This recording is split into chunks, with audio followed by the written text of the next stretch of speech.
गुरुवार व्रत कथा, बृहस्पतिवार व्रत कथा। नमस्कार भाइयों बहनों और मित्रों, जय माँ गायत्री। आप सभी का मेरे YouTube चैनल शुभकर माही अष्टों में स्वागत है। आज गुरुवार के दिन सुनेंगे गुरुवार की व्रत कथा। उससे पहले आप सभी से नम्र निवेदन है, अगर आप मेरे चैनल पर पहली बार आए हैं तो प्लीज़ वीडियो को लाइक, चैनल को सब्सक्राइब और वीडियो को ज़्यादा से ज़्यादा शेयर अवश्य करें, ताकि आपके साथ साथ आपके अपने भी इस कथा को सुनकर लाभ ले सकें। गुरुवार व्रत करने से बृहस्पति देवता प्रसन्न होते हैं। यह व्रत अत्यंत फलदायी है। अग्नि पुराण के अनुसार ऐसा बताया गया है कि अनुराधा नक्षत्र युक्त गुरुवार से आरंभ करके 7 गुरुवार व्रत करने से बृहस्पति ग्रह की हर पीड़ा से मुक्ति मिलती है। और बेल आइकन को अवश्य दबाएं ताकि आने वाली वीडियो की नोटिफिकेशन आप सभी को मिल सके। गुरुवार का व्रत करने से व्यक्ति के समस्त मनोरथ पूर्ण हो जाते हैं। बड़े से बड़े संकट समाप्त हो जाते हैं। व्यक्ति के जीवन में किसी भी प्रकार की खुशहाली की कमी नहीं रहती।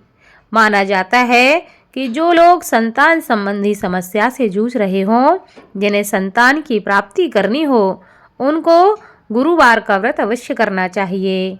या जिनके वैवाहिक जीवन में कोई समस्या हो, उनको भी गुरुवार का व्रत अवश्य करना चाहिए और इस कथा का स्मरण अवश्य करना चाहिए। ऐसा करने से कुंडली का गुरु ग्रह शुभ फल प्रदान करता है और व्यक्ति के जीवन की समस्याएं समाप्त हो जाती हैं। बृहस्पतिवार व्रत कथा के अनुसार प्राचीन समय की बात है कि एक नगर में एक बड़ा व्यापारी रहता था। वह जहाजों में माल लदवा कर दूसरे देश में भेजा करता था। वह जिस प्रकार अधिक धन कमाता था, उसी प्रकार जी खोलकर दान भी करता रहता था। परंतु उसकी पत्नी अत्यंत ही कंजूस प्रवृत्ति की थी। वह किसी को भी एक दमड़ी नहीं देना चाहती थी। वह अपने पति को ही दान करने के लिए मना करती रहती थी, लेकिन उसके पति उसकी कोई बात नहीं मानते थे और वह प्रतिदिन दान किया करते थे। एक बार सेठ जी जब दूसरे देश व्यापार करने के लिए चले गए तो उनके पीछे से बृहस्पति देव ने साधु वेश में उसकी पत्नी से भिक्षा मांगने के लिए उसके घर पहुंच गए। व्यापारी की पत्नी बृहस्पति देव से कहने लगी कि हे साधु महाराज, मैं इस दान और पुण्य से तंग आ गई हूँ। आप कोई ऐसा उपाय बताएं जिससे मेरा सारा धन नष्ट हो जाए और मैं आराम से रह सकूं। मैं यह धन लुटता हुआ नहीं देख सकती। बृहस्पति देव कहने लगे कि हे देवी, तुम तो बड़ी ही विचित्र हो। हर स्त्री चाहती है कि उसके घर में धन धान्य की कोई कमी ना रहे, उसके घर में हर प्रकार का सुख रहे, पर पता नहीं तुम कैसी हो जो चाहती हो कि तुम्हारा सारा धन नष्ट हो जाए। संतान और धन से क्या कोई दुखी होता है जो तुम धन से इतनी दुखी हो? अगर तुम्हारे पास धन अधिक हो गया है तो तुम इसे अच्छे कार्यों में लगाओ। कुंवारी कन्याओं का विवाह करवाओ, विद्यालय बनवाओ, बाग बगीचों का निर्माण कराओ। ऐसे पुण्य कार्य करने से तुम्हारा यह लोक भी सुधर जाएगा और परलोक भी सार्थक हो जाएगा। परंतु साधु की इन बातों से व्यापारी की पत्नी को कोई भी खुशी नहीं हुई। उन्होंने कहा, मुझे ऐसे धन की आवश्यकता ही नहीं है जिसे मैं दान में दूं। अब बृहस्पति देव कहने लगे, यदि तुम्हारी ऐसी इच्छा है तो तुम एक उपाय करना।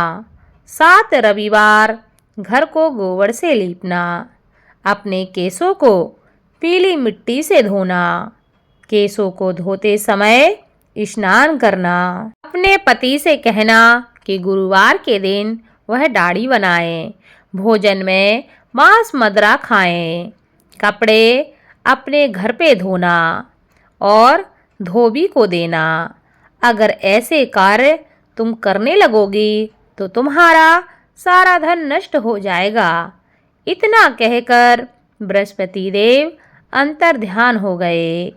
व्यापारी की पत्नी ने बृहस्पति देव के कहे अनुसार 7 बृहस्पतिवार वैसा ही करने का निश्चय कर लिया। केवल 3 बृहस्पतिवार ही बीत पाए थे कि उसकी समस्त धन संपत्ति नष्ट हो गई। वह परलोक सिधार गई। जब व्यापारी वापस आया तो उसने देखा कि उसका सब कुछ नष्ट हो चुका है। उस व्यापारी ने अपनी पुत्री को सांत्वना दी और दूसरे नगर में जाकर वह बस गया। वहाँ वह जंगल से लकड़ी काट कर लाता और शहर में बेचता।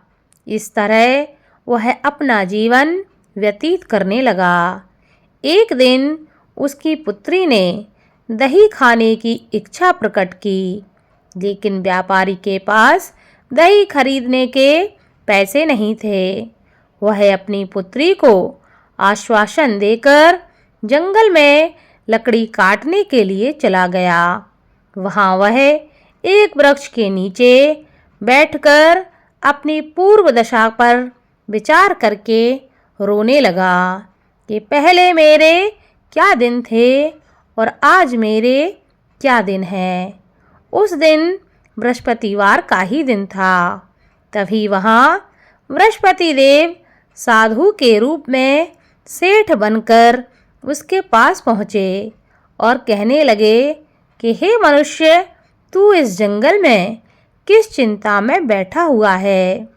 तब व्यापारी कहने लगा कि हे महाराज, आप सब कुछ जानते हैं। इतना कहकर व्यापारी अपनी कहानी को सुनाकर रो पड़ा। बृहस्पति देव बोले, देखो बेटा, तुम्हारी पत्नी ने बृहस्पति देव का अपमान किया था, इसी कारण तुम्हारा यह हाल हुआ है। लेकिन अब तुम किसी प्रकार की चिंता मत करो। तुम गुरुवार के दिन बृहस्पति देव का पाठ करो। 2 पैसे के चने और गुड़ को लेकर जल के लोटे में शक्कर डालकर वह अमृत प्रसाद अपने परिवार के सदस्यों और कथा सुनने वालों में बांट दो। स्वयं भी प्रसाद और चरणामृत लो। भगवान तुम्हारा अवश्य ही कल्याण करेंगे। साधु की बात को सुनकर व्यापारी कहने लगा कि हे महाराज, मुझे तो इतना भी नहीं बचता कि मैं अपनी पुत्री को दही लाकर दे सकूं। इस पर साधु जी कहने लगे, तुम लकड़ियां शहर में बेचने जाना। तुम्हें लकड़ियों के दाम पहले से चौगने मिलेंगे, जिससे तुम्हारे सारे कार्य सिद्ध हो जाएंगे। उस दिन उसने लकड़ियां काटी और शहर में बेचने के लिए वह चल पड़ा। उसकी लकड़ियां अच्छे दाम में बिक गईं, जिससे उसने अपनी पुत्री के लिए दही ले लिया और गुरुवार की कथा के लिए चना और गुड़ लेकर कथा की और प्रसाद बांटकर स्वयं भी उसने प्रसाद खाया। उसी दिन से उसकी सभी कठिनाइयाँ दूर होने लगीं, परंतु अगले बृहस्पतिवार को वह कथा करना भूल गया। अगले दिन वहाँ के राजा ने एक बड़े यज्ञ का आयोजन करके पूरे नगर के लोगों के लिए भोज का आयोजन किया। राजा की आज्ञा के अनुसार पूरा नगर राजा के महल में भोज करने गया, लेकिन व्यापारी व उसकी पुत्री तनिक विलंब से पहुँचे। अतः उन दोनों को राजा ने महल में ले जाकर भोजन करवाया। जब वे दोनों लौटकर आए तब रानी ने देखा कि उसका खूंटी पर टंगा हार गायब है। रानी को व्यापारी और उसकी पुत्री पर संदेह हुआ कि उसका हार उन दोनों ने ही चुराया है। राजा की आज्ञा से उन दोनों को कारागार में कोठरी में डाल दिया गया। कैद में पड़कर दोनों ही अत्यंत दुखी हुए। वहां उन्होंने बृहस्पति देव का स्मरण करना प्रारंभ कर दिया। बृहस्पति देव ने प्रकट होकर व्यापारी को उसकी भूल का आभास कराया और उसे सलाह दी कि गुरुवार के दिन कैद खाने के दरवाजे पर तुम्हें 2 पैसे मिलेंगे। उनमें से तुम चने और मुनक्का मंगवाकर विधि पूर्वक बृहस्पति देव का पूजन करना। तुम्हारे समस्त दुख दूर हो जाएंगे। बृहस्पतिवार को कैद खाने के द्वार पर उन्हें 2 पैसे मिले। बाहर सड़क पर एक स्त्री जा रही थी। व्यापारी ने उसे बुलाकर गुड़ और चने लाने को कहा। इस पर वह स्त्री कहने लगी, मैं अपनी बहू के लिए गहने लेने जा रही हूँ, मेरे पास अभी समय नहीं है। इतना कहकर वह वहाँ से चली गई। थोड़ी देर बाद वहाँ से एक और स्त्री निकली। व्यापारी ने उसे बुलाकर कहा कि हे बहन, मुझे बृहस्पतिवार की कथा करनी है, तुम मुझे 2 पैसे का गुड़ और चना लाकर दे दो। बृहस्पति देव का नाम सुनकर वह स्त्री बोली, भाई मैं तुम्हें अभी गुड़ चना लाकर देती हूँ। मेरा इकलौता पुत्र मर गया है, मैं उसके लिए कफन लेने जा रही थी, लेकिन मैं पहले तुम्हारा काम करूँगी, उसके बाद अपने पुत्र के लिए कफन लेने जाऊँगी। वह स्त्री बाजार से व्यापारी के लिए गुड़ चना ले आई और स्वयं भी बृहस्पति देव की कथा सुनी। कथा के समाप्त होने पर वह स्त्री कफन लेकर अपने घर पहुंची। घर पर लोग उसके पुत्र की लाश को राम नाम सत्य है कहते हुए शमशान ले जाने की तैयारी कर रहे थे। स्त्री बोली, मुझे अपने लड़के का मुख देख लेने दो। अपने पुत्र का मुख देखकर उस स्त्री ने उसके मुँह में प्रसाद और चरणामृत डाला। प्रसाद और चरणामृत के प्रभाव से वह पुनः जीवित हो गया। पहली स्त्री जिसने बृहस्पति देव का निरादर किया था, वह जब अपने पुत्र के विवाह हेतु पुत्र वधू के लिए गहने लेकर लौटी और जैसे ही उसका पुत्र घोड़ी पर बैठकर निकला, वैसे ही घोड़ी ने ऐसी उछाल मारी कि वह घोड़ी से गिरकर मर गया। यह देखकर स्त्री रो रो कर बृहस्पति देव से क्षमा याचना करने लगी। उस स्त्री की याचना से बृहस्पति देव साधु वेश में वहां पहुंचकर कहने लगे कि हे देवी, तुम्हें अधिक विलाप करने की आवश्यकता नहीं है। यह बृहस्पति देव का अनादर करने के कारण हुआ है। तुम वापस जाकर मेरे भक्त से क्षमा मांगकर कथा सुन लो।